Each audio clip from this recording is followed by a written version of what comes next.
on, everybody? Travis Tooke here with my very good friend, Micah White. Hello, hello. Michael, thank you for doing this so much. Man, I've been wanting to do this for a while. I love your story. You're the owner of Real Energy Solutions and Ready Every Second.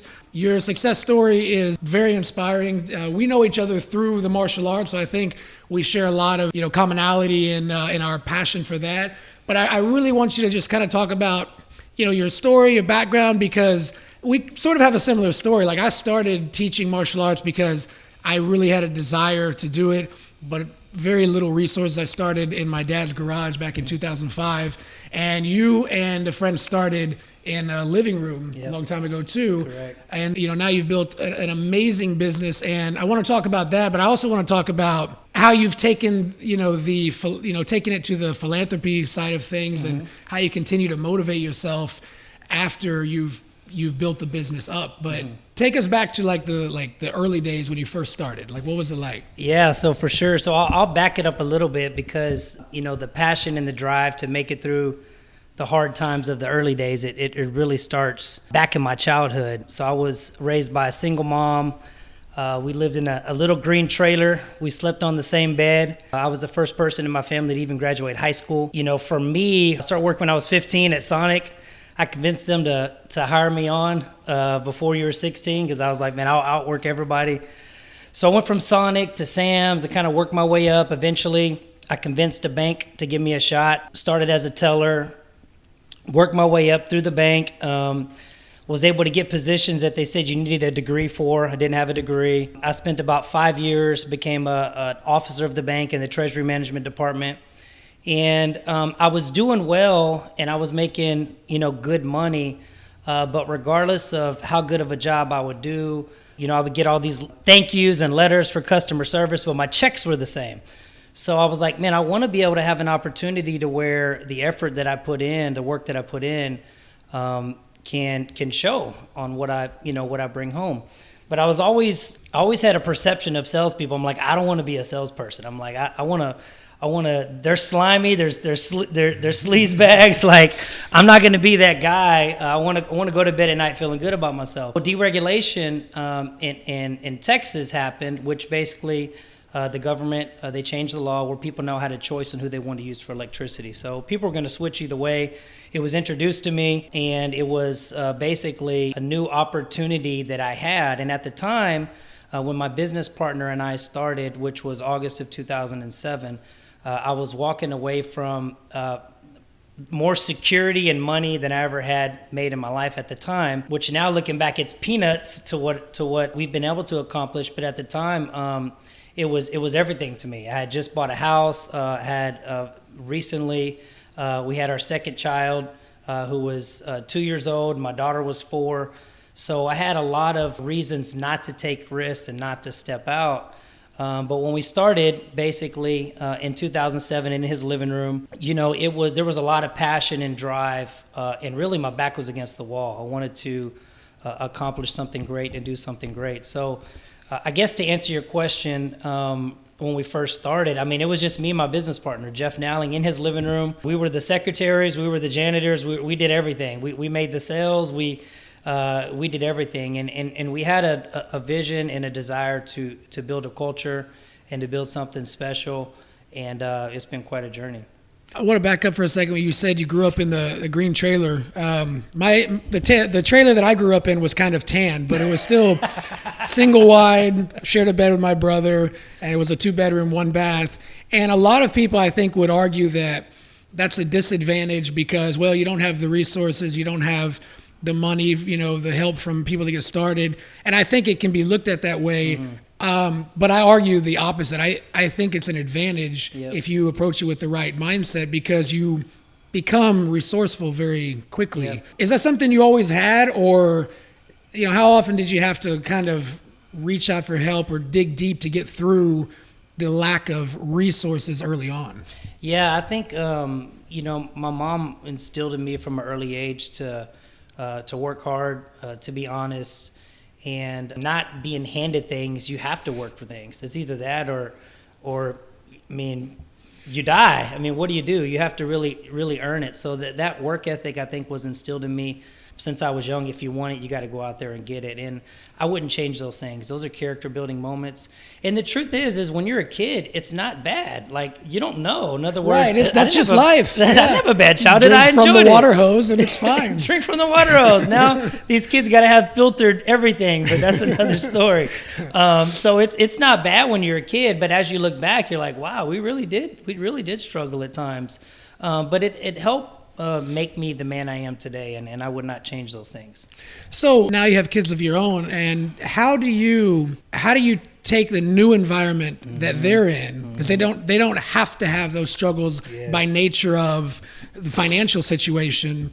But when I look at them, especially like Micah just had his first fight, won in impressive fashion. When I talk to him, it's eye contact, firm handshake, very, yes, sir. Oh, thank you. How do you instill those values and those struggles onto the children that they don't have to have? Because I think that's really important. There are kids that, like, the expression when you have parents say, like, man, I want to make it so my kids don't have to struggle. And then later you realize it's like, but they need a certain amount. Yeah, they really do. What's your thought? Man, that's a great question, and it's something I pondered a lot myself, because I'm like, okay, I look back at my life and there's all these moments that built character and defined who I am.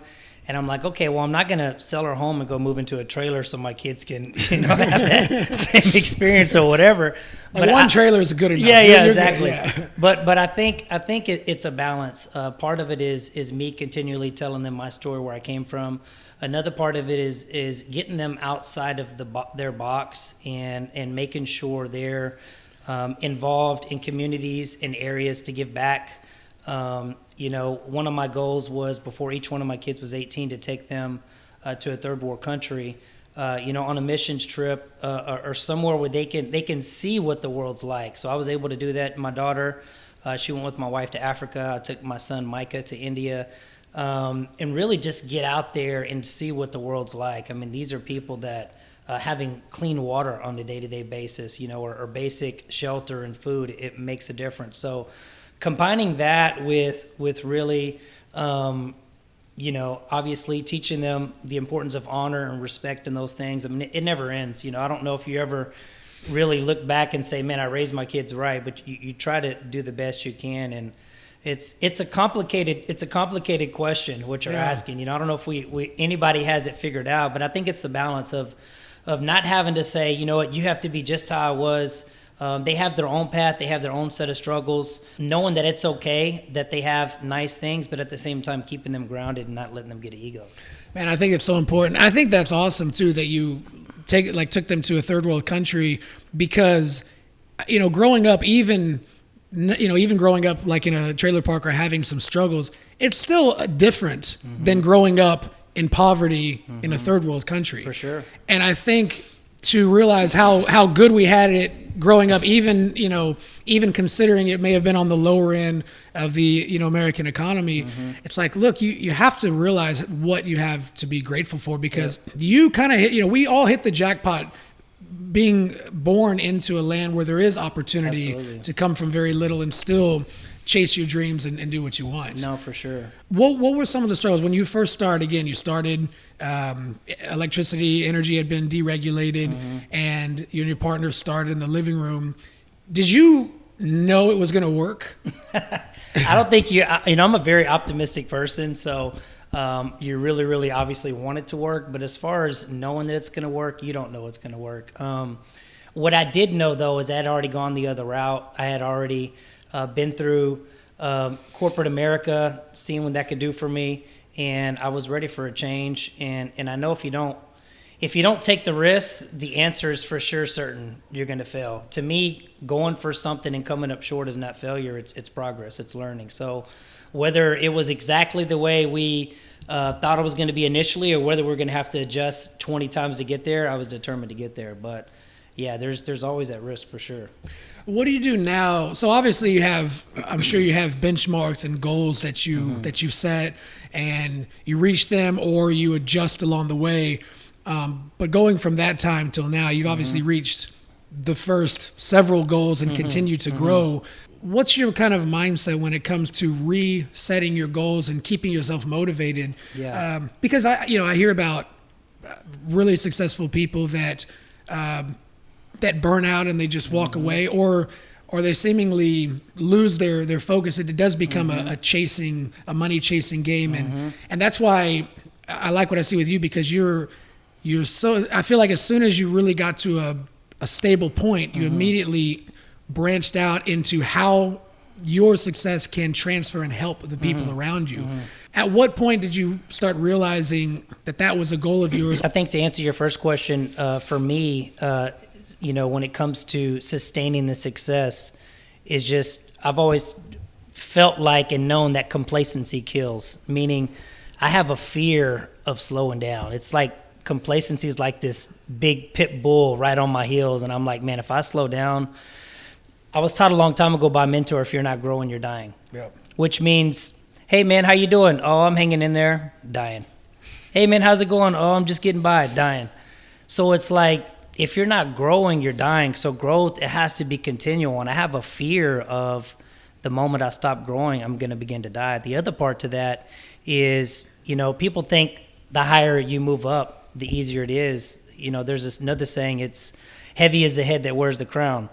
For me, I feel a responsibility, obviously, to my family, number one. But in addition to that, all the people that have bought into the business or bought into the vision of any organization that I'm a part of, they're looking to me to be at the forefront, to go out there, to lead by example. So there's a pressure, and I think pressure is good for us. We need pressure, but there's a pressure to continue to bring it every day for those people who believe in what you're pitching. Right. So those things keep me going. I feel the same way. To make a jiu-jitsu comparison, there's sometimes this idea that when you reach black belt, you've arrived. Like you're now you're an expert because you're labeled as an expert, because that's what the black belt means culturally and across all different styles. And I feel, and I tell this story a lot, obviously I learned a ton from white belt to blue belt, the first belt, because I knew nothing, and then I went to learning something. But I feel I've learned far more from day one black belt to now than I have from blue belt to day one black belt. Wow. And that's a lot of belts in between. And the black belt, they say it's the last belt you ever wear.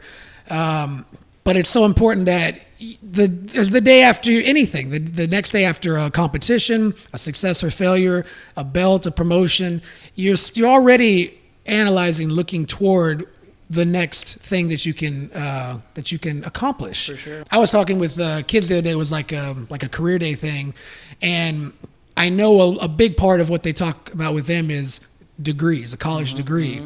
And I think that's kind of a label in that world. Like, well, get your degree so then you can have a job. And I'm like, not really, not exactly. Now. It's like, what are you going to do when that entire company goes under? Do you have the skill set to go and grow? So there's always challenges. And I think the continued drive and continued education has been the most important thing for me, because I don't have a college degree, but I'm trying to knock out like 3 books a month just to keep ahead of the curve. Sure. So obviously you started to grow and you continue to rise.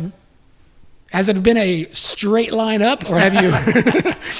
Because I think that's what people see sometimes with a successful person. It's like, well, you just know how to do it, and you're smiling, and like, what kind of walls have you hit, and how did you push through? All the time. I mean, I think one thing that is important, it's vital for people to know that are on the verge of wanting to try something or go for something new, is like, you have to know up front that failure is a part of it. Like, there's not a way to do it without experiencing failure. That's just a part of the process. And what I mean by that is, for every one idea that comes about, for everything that somebody sees you in the spotlight doing right, there's 10, 20, 30 other times you tried and it didn't work out. You know what I mean? So that's just a part of it, though. Like, people, I feel like what holds people back sometimes is they want to wait till they have the perfect everything, the perfect business plan, the perfect idea, the perfect website, the perfect title, the perfect slogan, the perfect all of these things. When the reality is if every objection had to first be answered, nothing great would ever be accomplished. Meaning, some of the things you're only going to figure out when you start and you jump out there. So when you talk about, is it a continual climb up, it's never like that. It's 3 steps up, 1 step down, 2 steps up, 4 steps down, 5 steps up. That's just a part of the process. And as soon as you're okay with that, it's really more encouraging just to go for it, and eventually you'll figure it out. Yeah, I think it's so important what you said about waiting for the perfect circumstance, because you can do that with anything. You can do that with a fitness goal. You can do that with a relationship goal. With business, it's just a myth. The idea of having a perfect business plan or website, because even if you looked at it and came to the conclusion that it was all perfect, in a year's time, it will be outdated and change. For sure. So the only way, to do it, I feel like, is to jump in, get messy, and make the failures quickly so that you, one, build a tolerance to failure, and then learn how to overcome it a little bit faster each time. How do you put on the face that you have to put on when you're having the worst day that life can throw at you? No, I think because I have those days and I got to come teach, and I'm like, I can't walk in and answer the question of hey coach, how you doing? Oh God, let me tell you. No, because that's not what they are there for. And in your position, you've got to motivate your team to motivate their team. I mean, it's many tiers working together. And if the leader of the organization is showing his doubt or frustration or concern, then everyone's going to feel that. That's right. Is that just practice, or? Yeah, I mean, you have to have a game face when it comes to your people, and it's not about faking it. It's just about being a professional. It's important that you're able to have that game face with your people, whether that's fake it till you make it or whatever it is. It's important. They're dependent on you for stability, for clarity, and it's important that your people don't see you shaking. Now, it's not that you can't be human or things like that, but at the same time, you have to really lead by example. One principle that we've always taught here that's helped us a lot is, if you're there, be there. Meaning, if you're at home, be at home. If you're at work, be at work. But if you're at work and you're thinking about all the problems you have at home, both are going to suffer. So same thing. When work's over and you go home for the day, leave it all there. Go home, be a good husband or a good wife or boyfriend or girlfriend or whatever it is. And work will be there when you go there the next day. Otherwise, what happens is every part of your life, it starts to seep into the other. You go home and you throw up about work and all these frustrations or whatever, and it just leads to more frustrations. Whereas if you just leave it at work, or when you're at work, you leave home at home, it really helps you be in the moment and really focus and give it the attention that it deserves. Good stuff, man.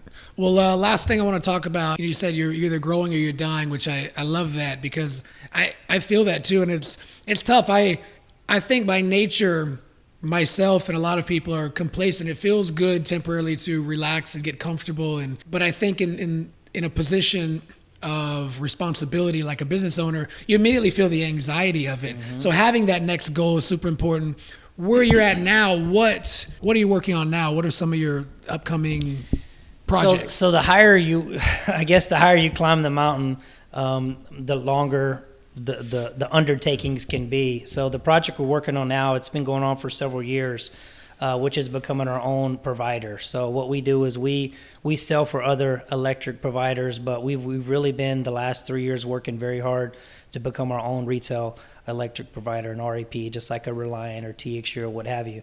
And the name of that REP is going to be Kinetic. So we're really excited about that. That's something that should be launching in 2020. Do you have a website for that? Not yet. Okay. But it should be launching in 2020. So it'll allow us to really continue with RES, but just have both sides of the business, and we can sell for our own electric provider instead of somebody else's. So definitely excited about that. All right. And last question. No, you're good. When's your son Micah fighting again? Because man, I've known him since he was a kid and worked with him, and he was a tough kid then, really hardworking. And I remember seeing him, have success in competition, and then like all kids have the challenges and the losses and the emotions of kids when they lose. And I remember that, and I was an adult, so he handled it. He picked himself up, and man, his first fight was awesome. It was very impressive. Yes, sir. And it was great to see it come together. And congrats on him winning the district. In regionals, Yeah, in in he got regionals. third in state, yeah. In state, yeah, that's great, man.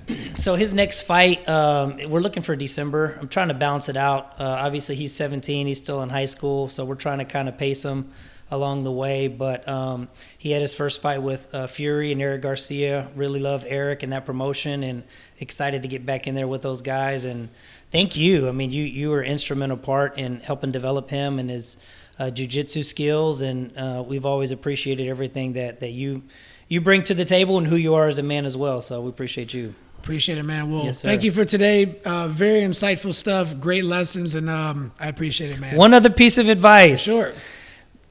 I would encourage any of you guys who are trying to get ahead in business specifically, or really any of the goals you have in life, is minimize your social media time. Just saying. I know that's hard. I know that's ingrained into our society today, but it's hard to really build something big for yourself if half your time you're caught up on what everybody else is doing. I heard something this week, and the reason I'm saying this is it really stuck out to me. It's a guy who's very successful, and he said, "I've never met a person who gossips who's rich." Right? So if somebody who's all about awesome. everybody else's business all the time and everything going on, I'm not saying you can't have it here and there, but it really is something that in our society today, it's become all consuming. And at the end of the day, your time is your most valuable asset. So I would say try to focus less on what everybody else is doing and give a little more focus to what you're doing. And not just that selfie with the motivational quote. Yeah. But Because that's hard to do. but really just be less about talking about it and more about doing it. Just make things happen with your actions. So thank you, Professor. Appreciate Words you. of wisdom. And on that note, be sure to like and share this video. Thank you, That was sir. good. Yes, sir. Hey, thank you so much for watching. If you enjoyed that, please be sure to like and subscribe to this channel. Also, don't forget to share this video with somebody else. Thank you.